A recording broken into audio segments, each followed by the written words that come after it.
বলিউডের এক সময়ের জনপ্রিয় জুটি রণবীর কাপুর ও ক্যাটরিনা কাইফ।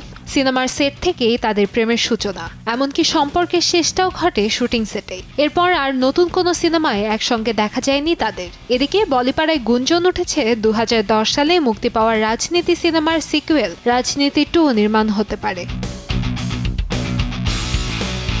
সম্প্রতি এক সাক্ষাৎকারে রাজনীতির পরিচালক প্রকাশ ঝা জানিয়েছেন, সিনেমাটির কাজ নিয়ে ভাবনা চিন্তা শুরু হয়েছে, তবে কারা অভিনয় করবেন সে বিষয়ে এখনো কোনো চূড়ান্ত সিদ্ধান্ত হয়নি। প্রথম সিনেমাতে গুরুত্বপূর্ণ চরিত্রে অভিনয় করেছেন অজয় দেবগন, নানা পাটেকর ও অর্জুন রামপাল। তাই সম্ভাব্য সিকুয়েল নিয়ে দর্শকদের আগ্রহ কম নয়। নেটিজেনদের আশা, সব মান অভিমান ভুলে হয়তো আবারও একই ফ্রেমে দেখা যেতে পারে রণবীর ও ক্যাটরিনাকে।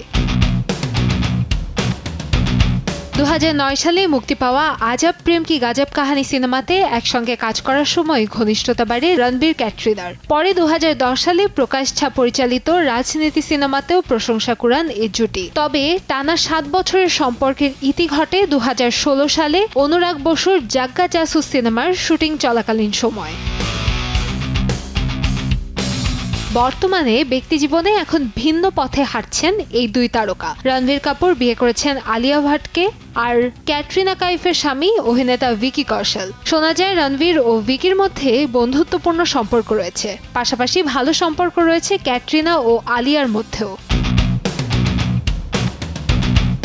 সময়ের স্রোতে ব্যক্তিগত সম্পর্ক বদলালেও দর্শকদের আগ্রহ এখন একটাই, রাজনীতি 2 সত্যি নির্মাণ হলে আবারও বড় পর্দায় হয়তো একসঙ্গে দেখা যাবে রণবীর ও ক্যাটরিনাকে। কান্তাময়ী স্নেহা, সময় সংবাদ, ঢাকা।